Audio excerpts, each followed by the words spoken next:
We're building up to the Champions Trophy semi-finals with our tournament partners, WPA Health Insurance.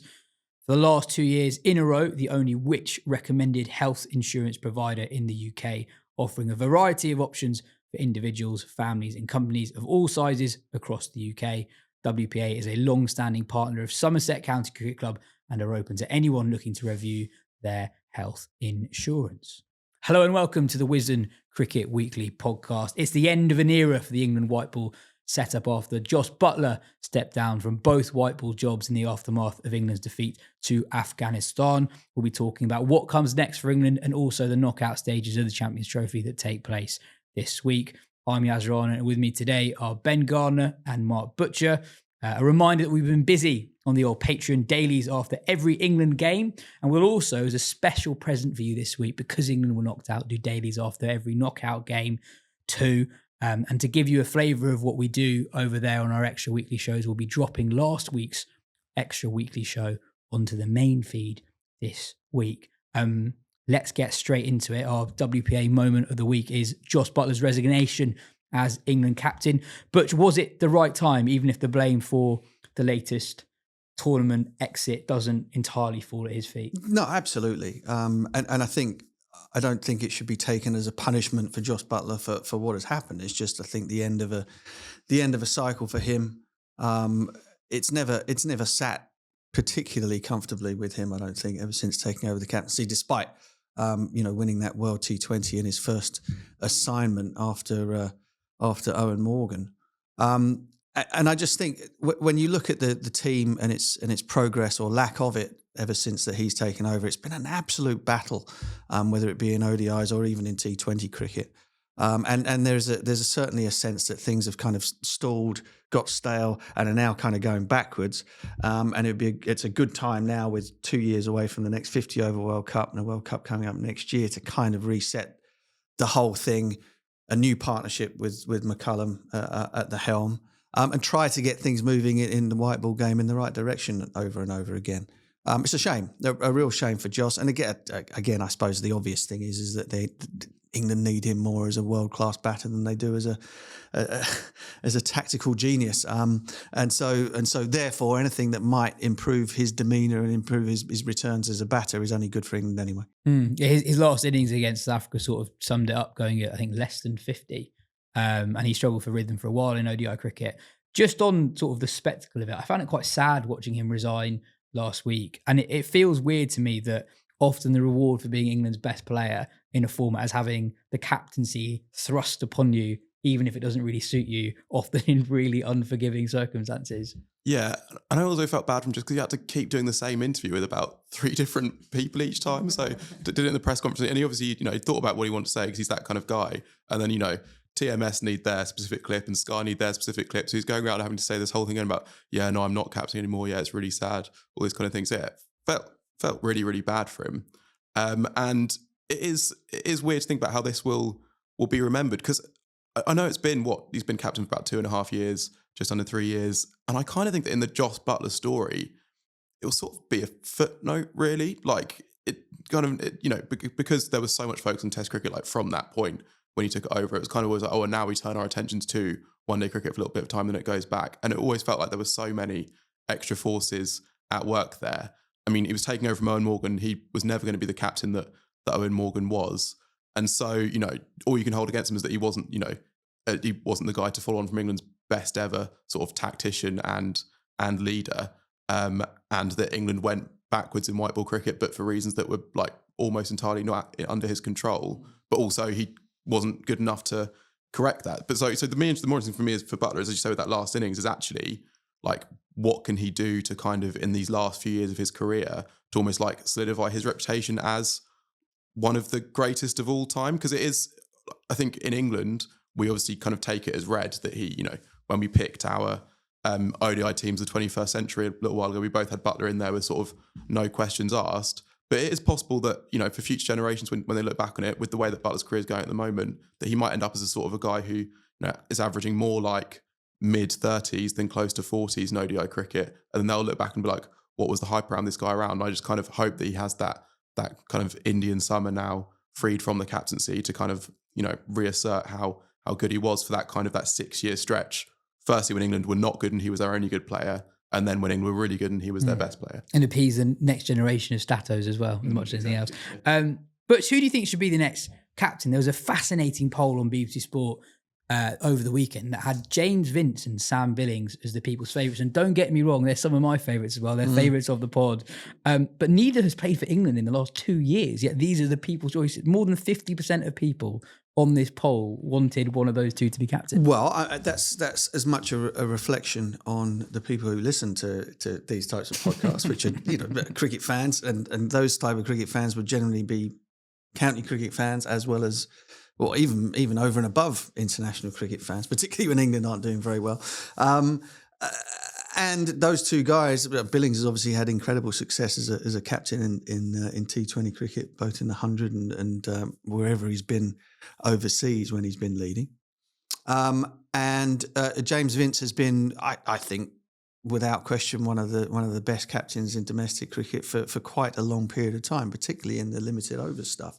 And also, you might add that he's been pretty unfortunate to have been overlooked for almost the entirety of his career as a player in both formats, in both Test matches and in white ball cricket. And given England's sort of lack of any real, how should I say it, of any real kind of like high pedigree at the top of the order, Ben Duckett is slowly bringing himself into that category, and the type of player that have sort of occupied that sport, particularly in the 50 over competition. You might look around and go, well, Vince might be the answer to two questions there. I think Billings is perhaps a little bit more on the outside, simply because as a player, you feel that there are better ones.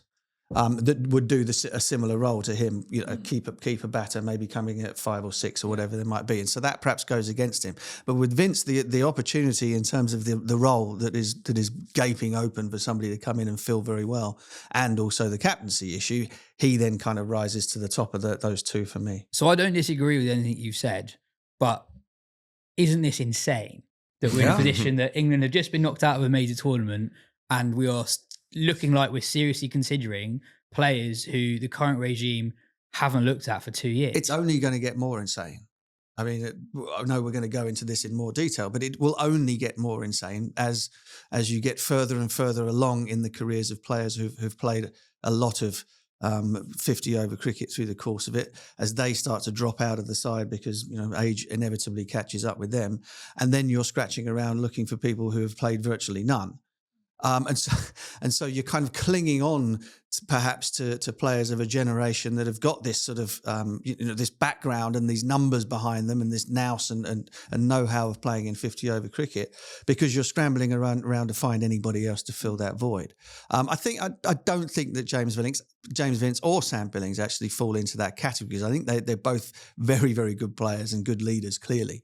However, they are they're now. What's Sam now? 33, and Vince will be 34 his next birthday. So they're now kind of reaching the back end as well. But such is the sort of the gap, the experience and quality gap between those who are already in the mix and those coming up behind. Their names inevitably move to the forefront. Having said all of that, I suspect Harry Brook will end up being captain, and whether or not, and I don't have an issue with that, because I kind of like the fact that he's pretty instinctive and kind of it's very clear he doesn't overthink anything. But you're watching him out in the field, he seems to have a really good feel for the game, and it's just whether or not. That eventually we've not seen the best of him with the bat when he hasn't been captain. So the idea that it might ruin him is perhaps a little bit further away than it might be for somebody like Jos. It went well against Australia as well. He had that captaincy at the end of the English summer. Australia were closer to full strength than England were, and Brook did a reasonable job. So I understand why at the moment people aren't quite as for Brook as they would otherwise be, because he's had a difficult couple of months. But it's not insane, I think, for Brook to be given It's captaincy. the option that makes the most sort of logical, chronological sense, I suppose. But the arguments will rage about the other two, for sure. And it's a nice time to back him as well, I think, given that he's had this sort of a slightly lower ebb, probably the lowest ebb in his international career to date, for them to say, like, no, actually, you are our guy. I could see that being quite an empowering thing for him. I guess there's two considerations in my head. One is that, do they want their captain to be someone who they can guarantee to be available for every ODI series that they play, which they kind of lucked out in having in Morgan in some senses, someone who his test story was very emphatically done, but was still a brilliant white ball player. Like, though that niche is that's quite a small thing, because if you're a very good batter in general, especially when England, when they're going up and down a bit, they're probably going to look at that guy in the test squad at some point, whoever that theoretical guy might be. So that is an issue. So if you were to want to pick someone who is basically guaranteed their spot in the side and is not going to be in consideration for a test place, then you land on Liam Livingstone, and I think it's not going to be him. Sam Curran, I suppose, pops into that category, because you feel as we move on to the next cycle and players inevitably kind of like disappear out of the side, that his role and his importance to the team might go up. But then temperamentally, is he somebody that people would imagine as an England captain? I mean, I guess the issue here is that beyond Harry Brook, there are no obvious candidates. And it's pretty much a similar situation when Jos Buttler took over, and was throughout the course of his captaincy, which was that he probably should keep it, not because he's the right guy to do it, but because there is nobody else. And I think that we need to draw a line under that sort of thinking and go, we're going to pick the guy that we think commands his place in the side, and somebody that we think is going to be the best bloke to do it. And if that comes from outside of the current guys, then so be it. Yeah. I also think that England's schedule for the next 12 months is instructive here. So in the next 6 or 7 months, the only series they have in white ball cricket is West Indies at home, in between the Zimbabwe test and the first India test. 3 ODIs, 3 T20s. They then play South Africa at home in September, and they're Ireland away for 3 T20s. Then New Zealand away for a tour that potentially doesn't have their test players. Then it's the Ashes. Then they have a short Sri Lanka tour before the T20 World Cup. So personally, I don't think there's much to be gained by anointing a new captain now, with all the pageantry that comes with it. All the, you have an official job title. There's just a little bit more scrutiny over everything you do and everything you say. I don't think there's anything to be gained in doing that just for the West Indies series. Let things play out, see where we are in September. And even then, I would be tempted not to have a 50 over captain.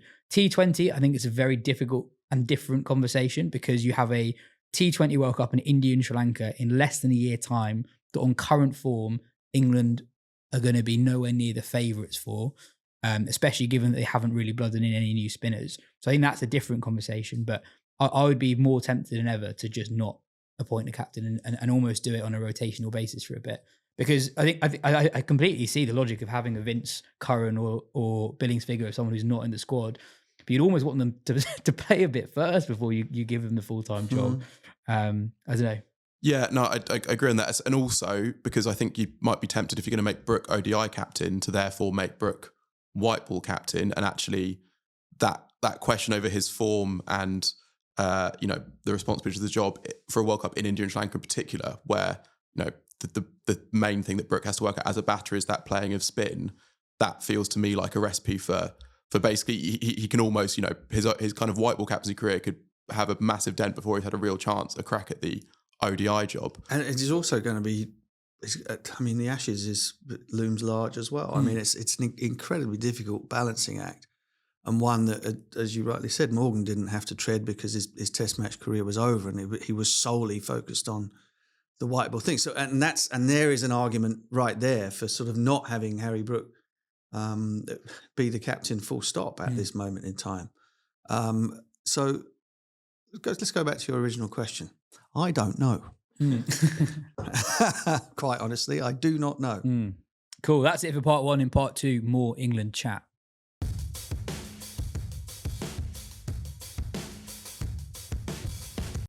So we had a comment on our Instagram page in response to a clip we put out of Butch last week. This is from Stuart Broad, who said, "I genuinely think Butch gets it right virtually all the time. Brackets, I didn't think this as a player sometimes.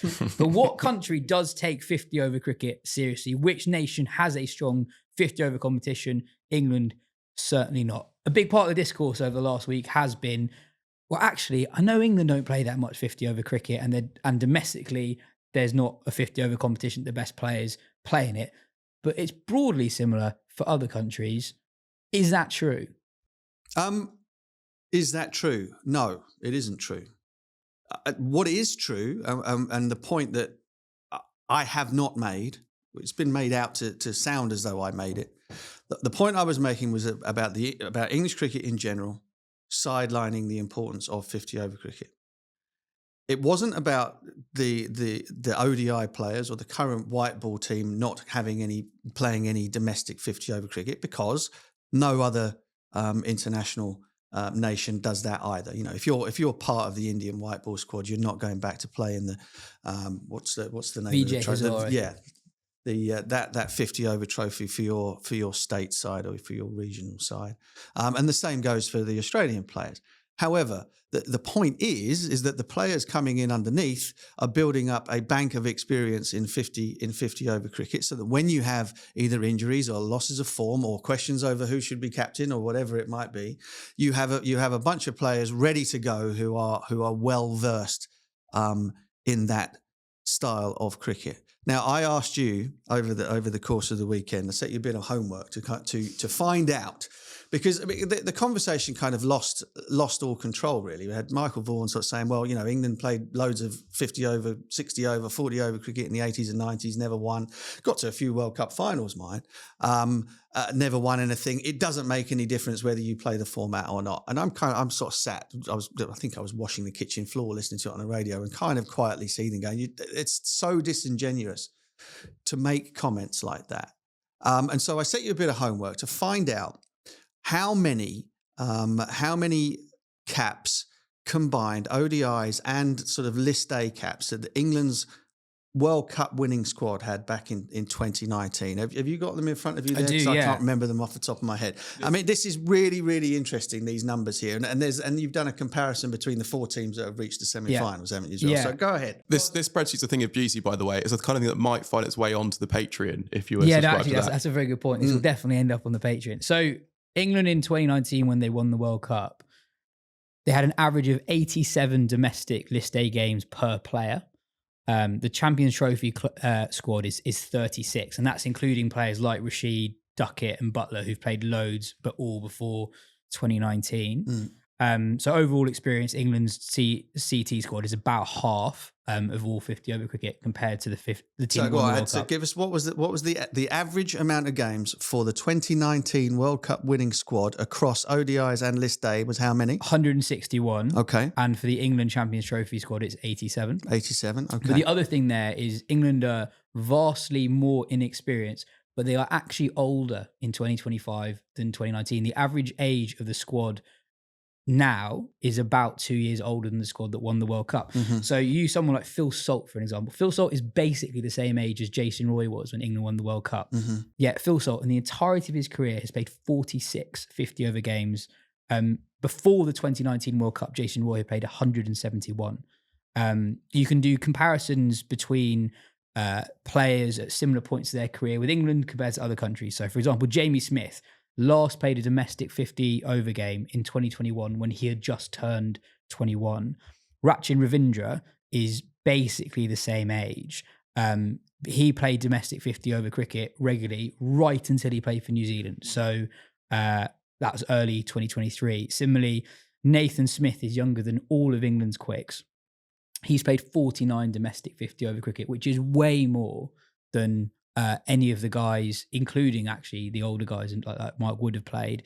Similar with Will O'Rourke. Will O'Rourke has played more 50 over cricket domestically than Bryden Cast, Gus Atkinson, and he's quite a lot younger than them. Sakeem Mahmood as well. So there's loads of ways of looking at it. But I think fundamentally, other countries, the best 15 or so players don't play domestic 50 over cricket. Yeah. In England, it's the best 90. So if you look at players in Australia, so like Josh Inglis and Matt Short, these are 2 guys who got into the Australia team in their mid to late 20s. How does an English player do that on 50 over form? Both of those guys tore up, I think it's the Marsh Cup in Australia.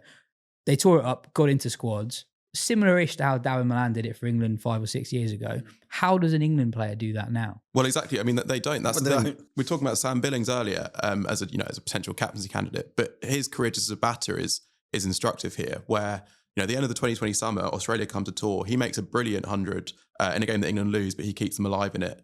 until the very end. And you're looking at that and thinking like, well, Morgan is, he's getting on in career. He's probably not going to be around, might not be on 2023, definitely not after that.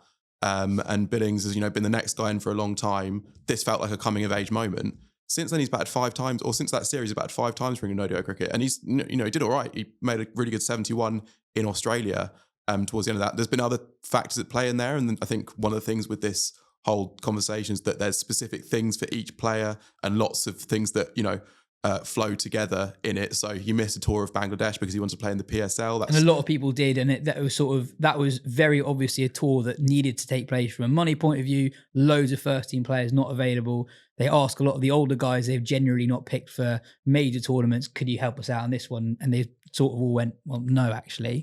But actually, you look back and actually from a development point of view, you had a tour of a World Cup in India coming up not long after that. And as Dawid Malan made 100 in that and basically booked his place in that World Cup squad. But so there's that side of things. But there's also the fact that had Billings had 2 seasons of the One Day Cup in that time, maybe in one of them he goes reels off 200 or 300s, and all of a sudden he is the absolute next guy. And actually, if you think back to 2019 again, there was a full season of the One Day Cup that came before that World Cup squad. And I know who remembers the Joe Denley debate back then, but Liam Dawson basically played his way into that squad. He averaged about 45 with the bat for Hampshire in that, 20 with the ball, not barely conceding a run. And they were like, oh, okay, actually, we've got this exceptional all-rounder who we know can do a job if we just slot him in there. And there is just no chance for a guy who might have got better and got into his prime. The other thing as well, when you compare the numbers of the 2 teams, is that it's the different types of players who have not played loads. Like I think for a fast bowler, it's not ideal if you're coming in without loads of 50 over experience, but you can, to some extent, someone like Spencer Johnson, who'd played 8 50 over games in his career in total, I think you can kind of wind him up and let him go. But for a batter, that's the one thing that if we're talking about England struggling the most from the batter point of view, it's just not understanding the rhythm and tempo of a 50 over game. And that's where England's players are much lower. Like Salt, you said 46 of those games, I think only 15 of them have come in domestic cricket. So he has no grounding in how to pace innings, basically. Same with Jamie Smith. And that's where England's kind of tempo troubles are most evident, I think. Yeah, and just a few more comparisons because there are loads you can do. Tristan Stubbs is basically the same age as Jamie Smith. He's played 25 list day games, so quite a lot more than Phil Salt, and was playing 50 over cricket as recently as October 2023. Shreyas Iyer is a year younger than Liam Livingstone. He's played 87 domestic 50 over games. He was actually still playing 50 over cricket domestically this winter. Yeah. And it was an age point of view. I said Salt's the same age as Roy when England won the World Cup. Liam Livingstone is a year younger than Owen Morgan was when England won the World Cup. And we're still viewing him as a potentially up-and-coming player who might nail a spot, he might not. So the differences in experience for the guys on the edges of the team is vast. Yeah. And bearing in mind, all those England numbers are including Adil Rashid, Jos Buttler, Joe Root. Correct. And so just to top this off, because I feel as though I've needed to defend myself from last week. The arrogance that I spoke of was not about the players themselves. It was about English cricket and its decision to basically demote 50 over cricket in terms of its importance throughout the sort of the English summer. And the other side of it is this: look, England's combined Champion Trophy squad numbers in terms of caps is the lowest out of the 4 teams that have reached the semi-finals. Right, it's a squeak lower than where are we? Australia's in terms of caps, and they're missing half their first team. And the point that I was trying to make, and perhaps I wasn't quite explicit enough. I kind of was giving certain people more credit for their intelligence than perhaps I ought to have done. Dangerous game. But here you go. But the point is that if it's like that now, and you have a lot of players who have had some experience of 50 over cricket domestically over the course of their careers, imagine what it is going to be like in 2027 when the next World Cup comes along. It will only get worse. That gap will get much, much bigger. And when we have discussions around who are the next up and coming players for 50 over cricket for England, we will have no idea. We were saying this before we started recording, Ben. It feels like English cricket essentially bet on 50 over cricket not being a thing eventually. And I know that is broadly the direction of travel, and it's struggling to find meaning outside of major tournaments, and international sides are playing less of it bilaterally. We know there's going to be a 2027 World Cup. We know there's going to be a Champions Trophy, I think, in India in 2029. and there is going to be another 50 over World Cup in India in 2031. There's going to be quite a lot more of it. Yeah, and also, the ICC the reason why there's Champions Trophy right now and in 2029 is because those were the 2 years without a global event, and the ICC needed, to pump up the costs in that time. And, white ball global events is what does that. And you can't just have them all be T20 tournaments, and and also one day cricket is still. I mean, you can. Well, they could do, but I think that's it. But all the while that there is still an enormous amount of money and TV revenue to be made from 50 over cricket in certain parts of the world. That's not going to happen. Yeah, and it's still a really good, fun format that provides really interesting cricket and really watchable games. Like think of that India-New Zealand game that was played just yesterday was a brilliant game of cricket, even though it didn't have that close finish that T20 often provides. It ebbed and flowed throughout. You had chance for players to kind of wait their time and then come out and play a bit of a counter attack and that sort of thing. Like it's still just it's going to survive, I think, because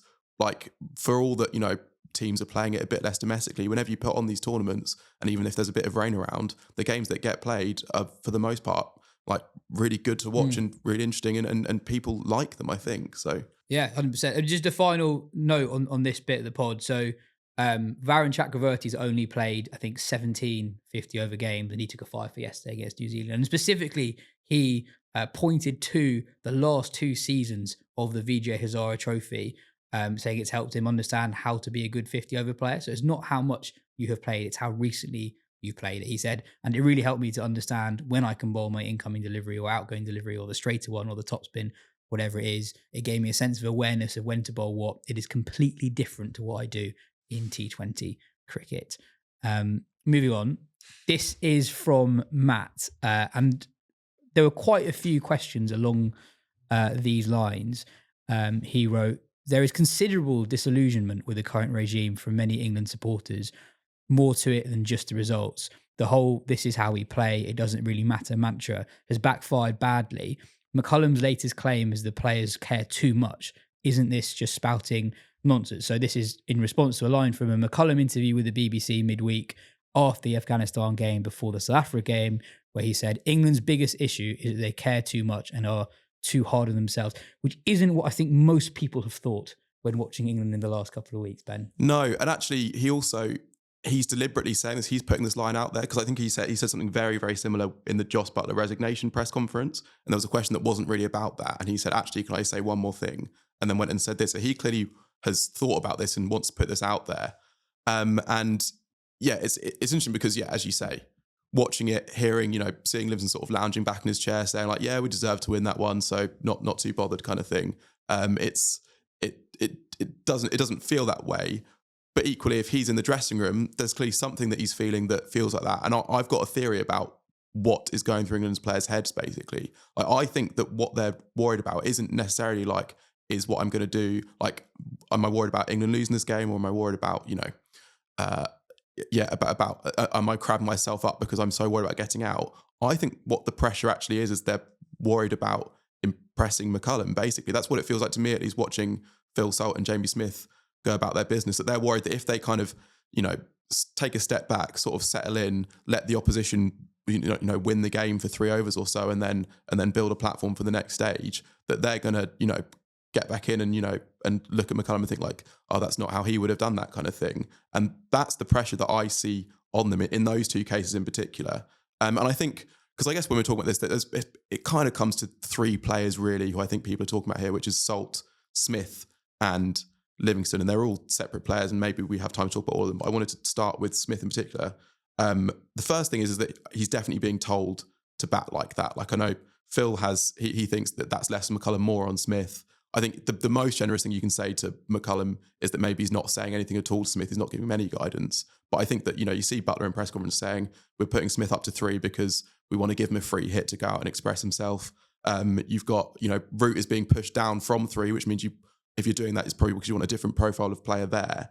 And there's 2 things. One is that it just doesn't seem to suit Smith, who, when we've seen play well in international cricket, it's because he's had time to assess a situation, go out, like even in Test cricket, where he's picked because he can do both tempos, but he does the first thing first, and then he does the second thing second in terms of attacking later on.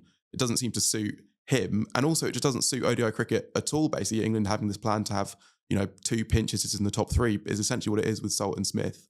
And that's just like, I couldn't think of a team. I couldn't think of a team who tried it, but definitely not of a team who'd been successful in trying it. And that is, and that has to be coming from McCullum, I think. So there's a bit of, of the game plan that England are trying to follow and are putting a lot of pressure on themselves to follow. And a lot of that is also then because they're putting a lot of pressure to, to follow the instructions of a coach who clearly holds a position of such overwhelming power of English cricket that it does mean that they, maybe going against their instincts at some points because they're like, no, I've got to follow this instruction. So that's where that pressure comes from for me watching it. Not because, and they do want to win, obviously, that they all want to win, and McCullum wants to win too. And there have been times when, I remember back to the end of that India tour last year when he was as crestfallen as any of them. So, and that was an encouraging thing to see him that downbeat at the end of that. And this will feel similar. They all want to win, but when I see the pressure, it's not because they're thinking like, oh, if I get out, England might lose this game. It's they're thinking like, if I don't apply pressure back, then 1, we might lose, but 2, like, that's not the way that I'm supposed to be playing this here, basically. Butch, how do you see it? I see it that we have, as always, we have a lot of very, very talented individuals knocking around.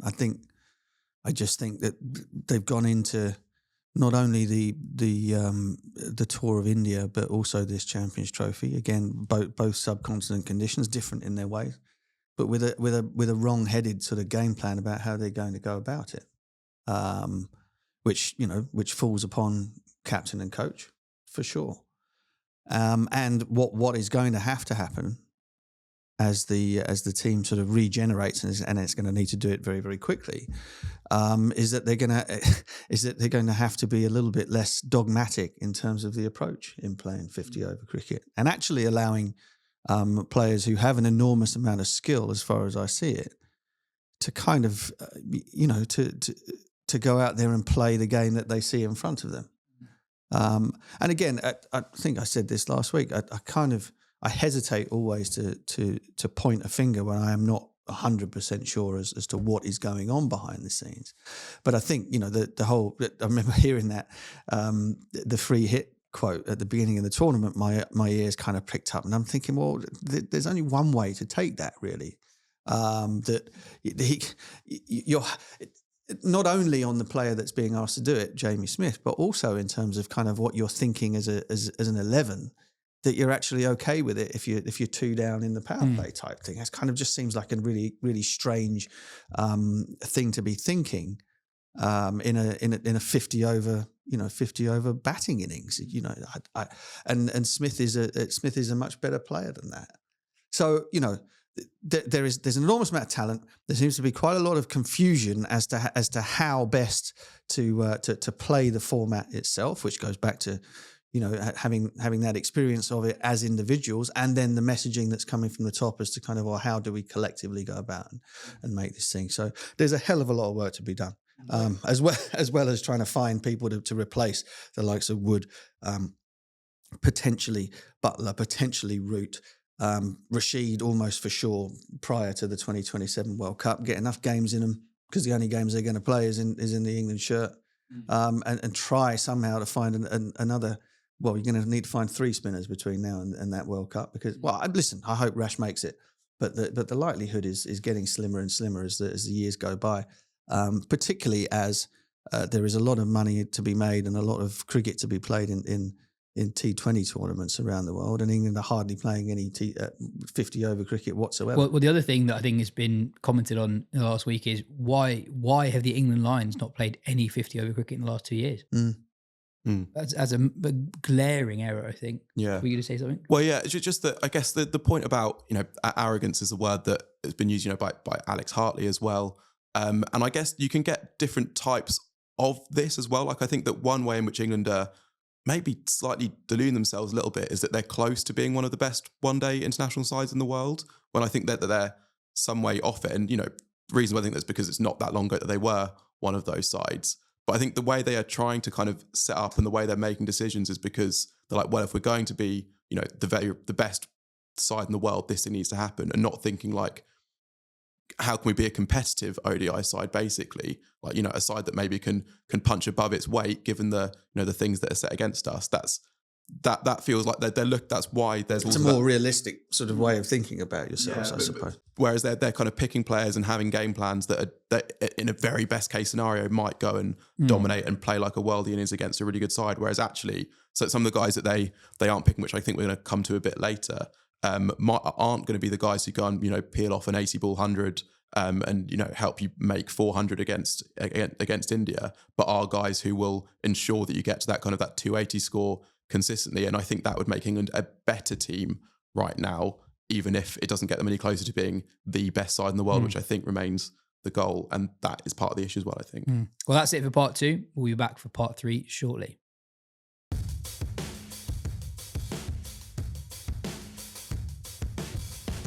So we're currently conducting a Wisden Readers Survey, and we want you to take part in it. We're offering 4 tickets to the England-India Women's ODI here at Lord's on July the 18th. And we're also giving away Andrew Redden's Little Master Sachin Tendulkar painting. It only takes a few minutes to complete. And we're going to put a QR code on the screen now. So either scan that if you're on YouTube or follow the link in the description. 2 very cool prizes there. Speaking of Lord's, Kane Williamson is playing for Middlesex in the Blast. And Middlesex have 4 fixtures in the Blast here at Lord's. Adult tickets start from £33. There'll be dedicated tickets for under 25s that remain at £29 and under 16 tickets at £7. There are more savings you can get on Blast tickets at Lord's with the Blast Pass and group offers. There are early bird pricing between now and May the 7th. So get involved with that if you live in London. It's a silly exercise, especially considering English players don't play domestic 50-over cricket. But I've asked you guys to come up with your England 11s for the 2027 World Cup. So Ben, very quickly, can you tell me your 11? Damn it, I haven't done it. So I've Duckett's opening. I think he's a lock. I've gone with Brook opening, hoping that he can take on the pace a bit more in the power play, hit through the infield. Just to to satisfy the populace, I've gone with Sam Hain at number 3. I think that huge cheers. Yeah, exactly. I think if you are looking for that Joe Root replacement, and that is the thing that Butch sort of mentioned it, but people aren't facing up to the reality that I think more than likely that for each of those individuals, Root, Buttler, Rashid, that they don't make it to that next World Cup, and they're England's only good players at the moment. So that is that's not great. But so I've gone with Tom Banton at 4. I think that could suit him. Smith I've gone with at 5 and keeping wicket. I actually think that in some ways I know it's not gone great, but I can see like the Jos Buttler type player of being able to play those different types of innings you need for that number 5 in ODI cricket. I can see that suiting him more than this. Definitely more than this pinch hitter role, and it's just the role that a wicketkeeper batsman plays. So I think that might suit him. Curran at 6 is maybe punchy. I've also gone with him as captain. Well, I don't think that's punchy. I'll be honest with you. Okay, good. Yeah. Well, I'm glad we agree. I think that England need an all rounder in that top 6 for one. I think he makes sense again as a number 6 in ODI cricket is such a crucial position. I can see him being a player who can average like high 30s, can play different types of innings. And add value with that left arm seam and being a good captain. I've still got Livingston in there. Like basically, I see him. You've lost the cheers. Yeah. And then it's gone to booze very quickly.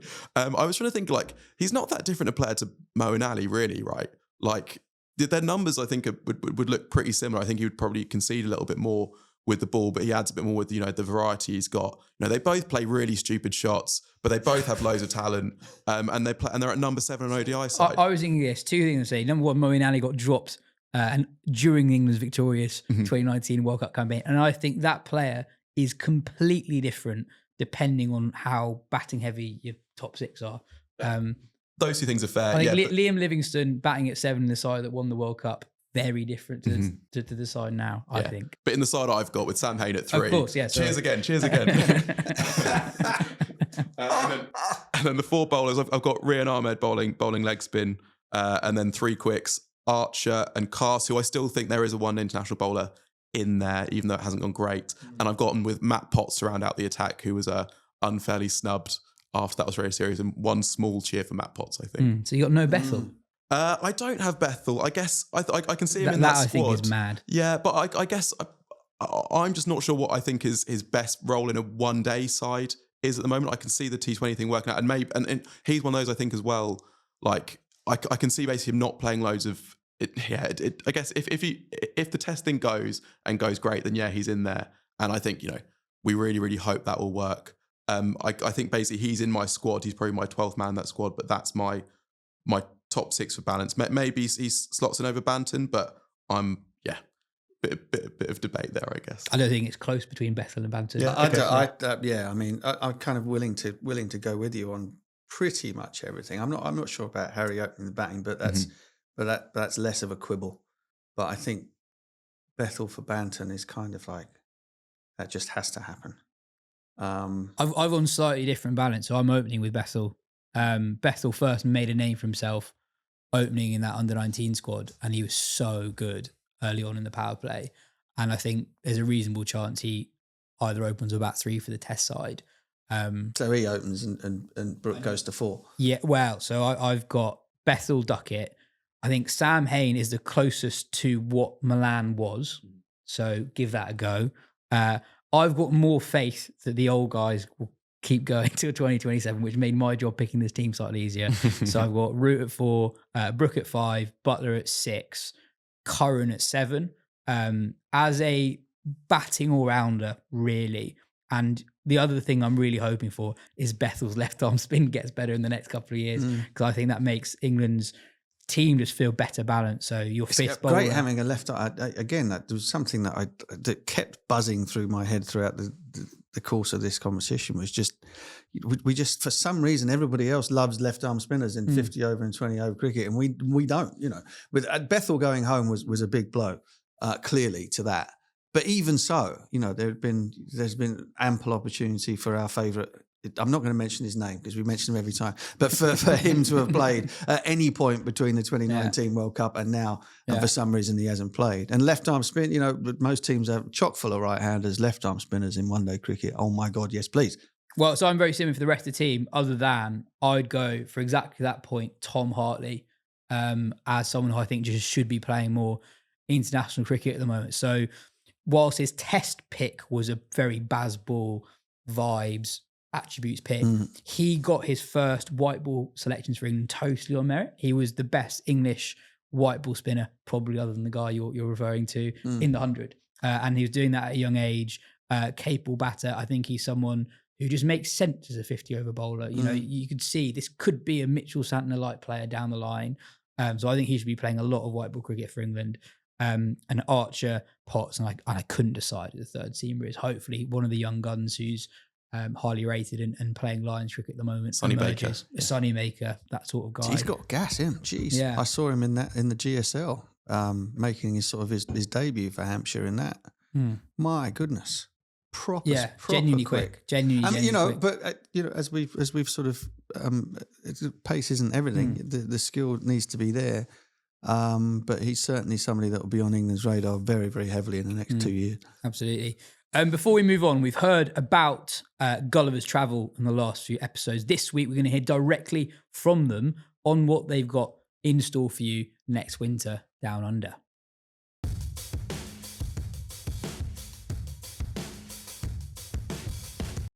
So something a little bit different in our next segment. We've heard a few ad reads from Gullivers over the years. This time we have Rebecca from Gullivers Sports Travel to tell us all about their offerings this winter. Rebecca, great to have you on. Yeah, happy to be here. People are very well aware of the Gullivers name. It's been at the heart of sports travel for a long time now. What makes England cricket tours so special compared to other sporting trips? England cricket tours just hold a different pedigree to other tours. There's beautiful places around the world that you get to travel to, and Gullivers, we can open that door for people to go to travel to. And not only do you get a holiday, but you get to watch some pretty amazing cricket at the same time. Sometimes the performances don't always go the way of England cricket fans, especially on the back of some recent performances, but it's always a great way to get out there. And then looking ahead for one of the biggest competitions of the Ashes coming up in November, December this year, is the first time to get out to Australia for the Ashes.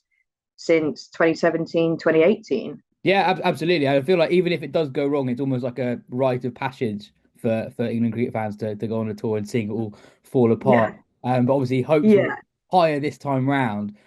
For first-time travellers to an Ashes tour, and you're right to say that because of COVID, this is the first opportunity to do it for a men's tour in 8 years. What can people expect from not just the cricket, but from the atmosphere down under, the whole experience of following England across an Ashes tour? Cool. So it's something that can't really be described unless you're in it. It's like a whole travelling furnace of everyone's on the same page, loving the weather. You're in Australia. You turn every corner. You've got a great coffee shop, a great bar, and then you've got the iconic stadiums of the Gabba. You've got the MCG, the SCG, and when you're there, you're in a furnace of ticking something off a bucket list and experiencing some great cricket.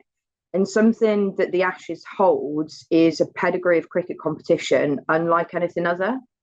Something always magical happens at the Ashes, whether that's on home soil at Lord's or down under at the MCG. And what kind of travel packages do you offer for Ashes tourists, and what is there beyond the cricket itself? Of course. So with Gullivers, we have everything from a fully escorted tour, and that's everything taken care of for you, from your international flights down to Australia, that travel time in Australia, top hotels, tour managers, exclusive cricket evenings with, historically, we've had England coaches, a potential England injured player who's not been playing in the squad, opportunity to go out and do some sightseeing whilst you're in Australia, because whilst you're there, you may as well go and see the country as well. But then we also offer a hotel and ticket option that if you wanted to keep it a little bit more independent, do your own thing, do your own travel, but still want to watch the cricket, we have that option as well. So from a logistical point of view, Gullivers sort of has you sorted. I'm a stressful traveller myself, so that being all sorted, I think would be quite a helpful thing for me. Do you ever get weird or unusual requests from travelling fans down under? Yeah, so there's been one or two previously. Some quite non-PC that I can't say on this forum here, but no, there was a couple of years ago, there was someone wanted to have a specific England cricket player as their tour manager, and we just had to explain to them that your tour manager is very well known within cricket. They know everything cricket, but they won't be an England cricket player. So had to kind of slowly let them down with their expectations on that one. Okay, so I can't just ask for Andrew Strauss to be my personal. Unfortunately not. As much as we would love to let it happen, unfortunately not. We can't have Joe Root rocking up, taking people onto a coach, taking them from the airport to the hotel. So just finally, if someone's listening to this and they want to get involved and book an Ashes tour down under with Gullivers, what do they do? They can give us a call, 01684 878 803. They can speak to myself or one of my colleagues. We've got a great team of cricket fans here in the office. Or they can head to the website, look over the different options that we have. Any questions, we've got a little form to fill in online, and always pick up the phone. We're always here. Fantastic. We'll leave all those details in the show notes as always. Rebecca, great to talk to you. And yeah, I hope people sign up. No worries at all. Thanks, Yas.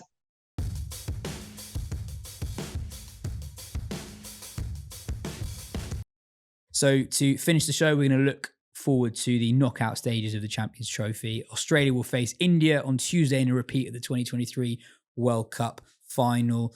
In the first semi-final in Dubai, the second semi-final is New Zealand against South Africa in Lahore. As Ben mentioned earlier, New Zealand gave India a bit of a scare in the final group stage game. One story that gained traction this week that was well covered and summarised by the BBC's Henry Moran on Twitter. He wrote, South Africa flew from Pakistan to Dubai today, this is Sunday, in case they were playing the first semi-final, allowing a day to train before facing India. Now Australia will be playing the India match. South Africa and New Zealand are travelling back to Pakistan at 4 a.m. on Monday. The situation could have been avoided if India played the second semi-final, but the schedule dictated that it had to be this way around. Equally, if New Zealand and India game, if that was on Saturday, that would have made things a little bit easier as well. An extra day between would have meant both South Africa and Australia could have waited to find out semi-final matchups before a potential trip to Dubai. I cannot think of another situation like this. I mean, Butch, we talked about it earlier that this competition primarily exists as an ICC revenue generator. They're not hiding that it's anything else, really, right? No. Everything is dictated around what's best for revenue, and a lot of that revenue comes from India. So everything is around that. You circumvented saying what? Yeah, never mind. Well, I mean, it's the sporting integrity comes second. You said it in a way that was less antagonistic, but yeah. I mean, geez. I'm not so bothered about the fact that they could have switched the games over the weekend in the group. The group is the group, but goodness me, once it got to the point where it was patently obvious that, the four teams that were going to qualify, you just didn't know who was where. You knew India was staying. Make that game the last game. Make that game the second semi-final, and then and save everybody the bother. I mean, it's I doubt that Australia, Pakistan, Australia, New Zealand and South Africa will be rucking about it too much, because they've seen it coming. They knew it was happening. It just isn't ideal. It's an unnecessary irritation for the players on all of those three teams, in order to in order that one side gets to do what it knew it was doing right the way from the very very start. Look, what more is there to be said? I think if you're going to be charitable about it, you can say, well, that it was all set out from the beginning. But the only thing nothing changes for is India, right? Yeah, 100%. And they're able to have a different makeup of squad as well, knowing exactly where they're playing. My point is genuinely, I know the YouTube comments are going to go mental at this point, but it detracts from how good India are, because they don't need any of this. They're the best team by far. Didn't we have this conversation during? You remember the pitch swapping for Farrago in the last World Cup? Right? I remember saying exactly the same thing. There is no need. I mean, the India team, they're fantastic. They're brilliant side. They're a brilliant side in the 50 over World Cup. They're a brilliant side in this in the T20 World Cup. So none of these things, none of the other peripheral things perhaps would make any difference to the fact that they're going to end up winning the damn thing. But because of this sort of this obvious tilt to make sure that everything goes as smoothly for them as possible from outside, there's nothing that Rohit Sharma can do about it. It gives the rest of the world the ammunition to sort of turn around and point fingers and go, well, this whole thing is very unfair on everybody else. And the fact of the matter is, it is very unfair on everybody else. I mean, there's no way of skirting around it. You've got teams flying around all over the place. And one team sat there puffing away on a cigar, waiting to destroy whoever they're going to destroy in the semi-final. It's just, come on, cricket, do better, please. Ben, how do you see the semi-finals going? India, New Zealand, the first one. Australia, the first one. India played 4 spinners against New Zealand. Officially, that was because they wanted to give Harshit a break before the knockouts. But Varun comes in and takes a fifer, so that might not happen. Yeah, and I guess this comes into the conditions thing as well, as that because of there are things which are a little bit in India's favour, it's possible to overblow these. Like, I think playing in Dubai and knowing your surfaces, it's useful, but they're not. It's not massively dissimilar, I think, compared to what we've seen so far. And some of those things, like, it's so hot there, and that, like, I get the feeling that India is in some ways not the fittest. We've got a few older guys, and that it's not been that hot this tournament though. Yeah, that's true. I guess is it the dry heat that means that's why we've seen so much cramp and stuff in Dubai? I'm not sure, but it seems like, anyway, cramp's been an issue there for not just India, for other players as well. But anyway, on that semi-final, yeah, I mean, you have to make India pretty big favourites. I guess the only thing is that Australia might just look at that New Zealand game and think, like, think that if there's those small holes that are kind of there in that India side, who are probably not quite as well, definitely not as good as they were in 2023, at least before Hardik got injured in that tournament, because there's no Bumrah. But you look at, if one of their quicks can have a good day in the power play, Gill maybe find a way around. Then you've got Rohit, who's doing this really attacking thing, so hopefully you can kind of get him for a lower score. And you've got Kohli, who, even though he got that 100, I don't think is at his absolute fluent best. And you've got maybe, Shreyas Iyer, maybe you can bounce him out. There's sort of little things he's good against a short ball now. He's right. Yeah, he eventually got bounced out against New Zealand, but it was eventually. So yeah, I mean, he is just a brilliant player, and it's. And then they got KL Rahul, Jadeja, Axar, and Hardik.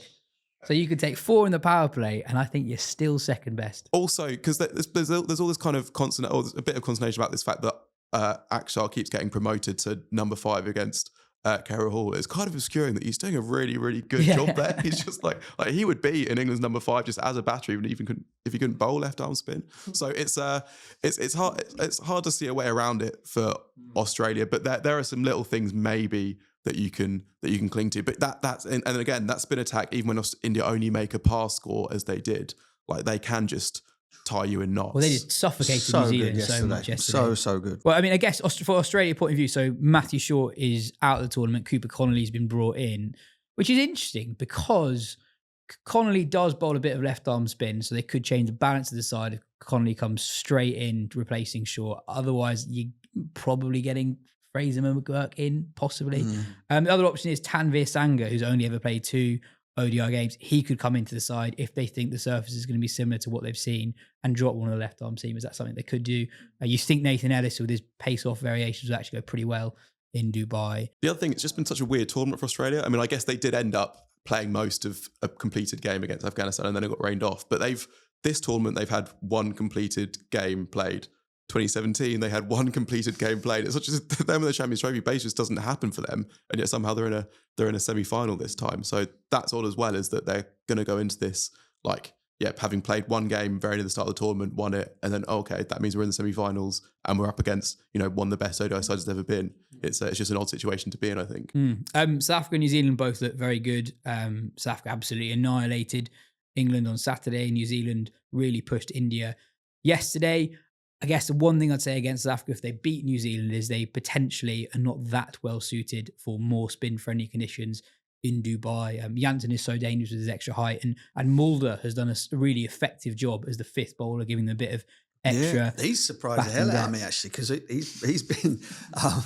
I've watched him the last 2 years in the SA20, and very much kind of like he might get an over in the power play here or there, and he's looked like bowling.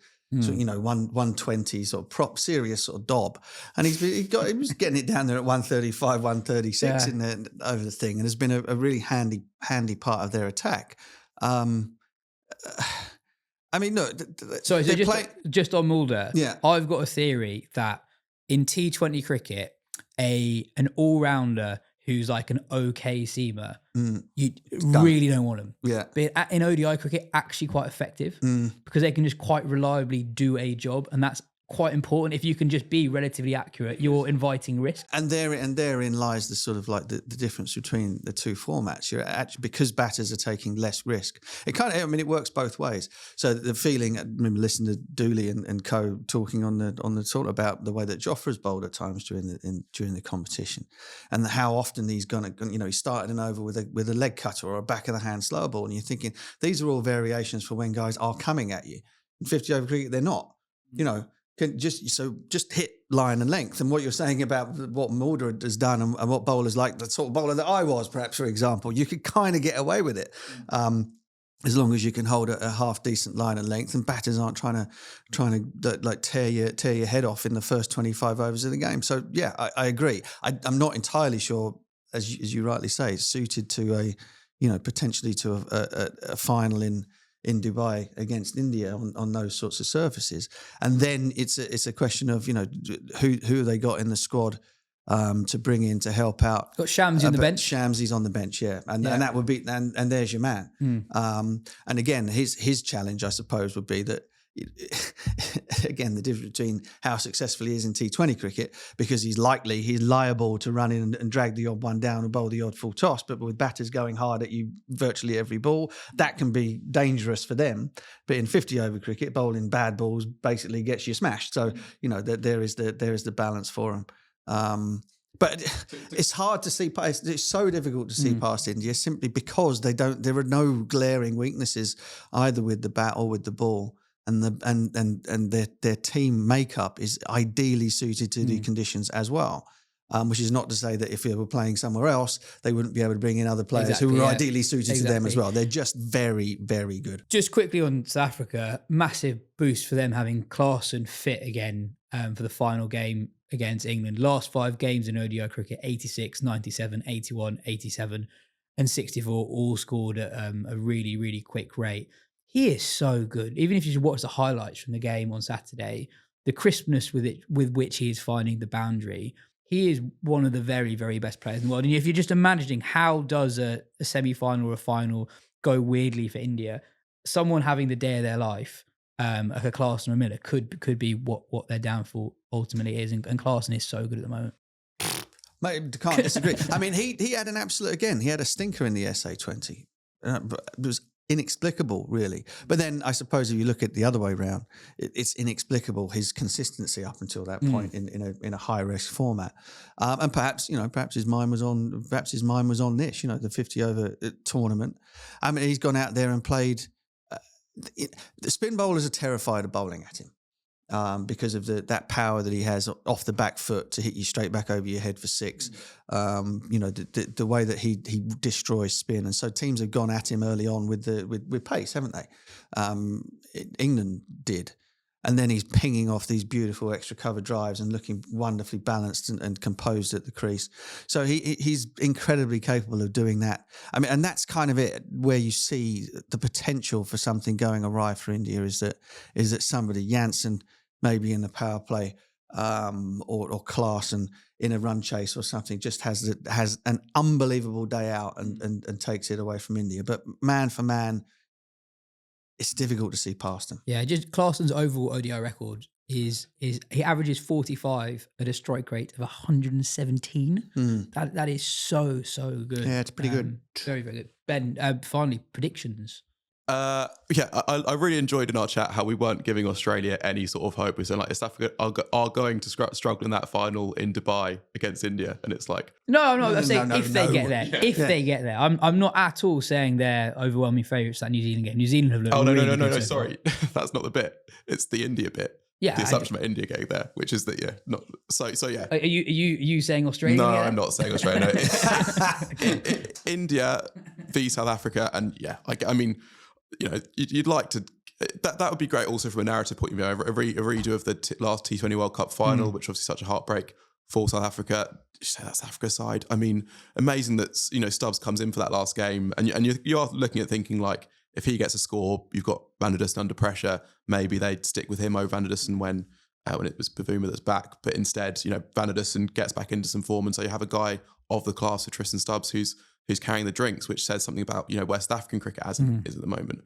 But still, can't look past India for either of the two games. But I think an India South Africa final could be really fun, and I think South Africa would have an okay chance. Butch, as long as they're not chasing.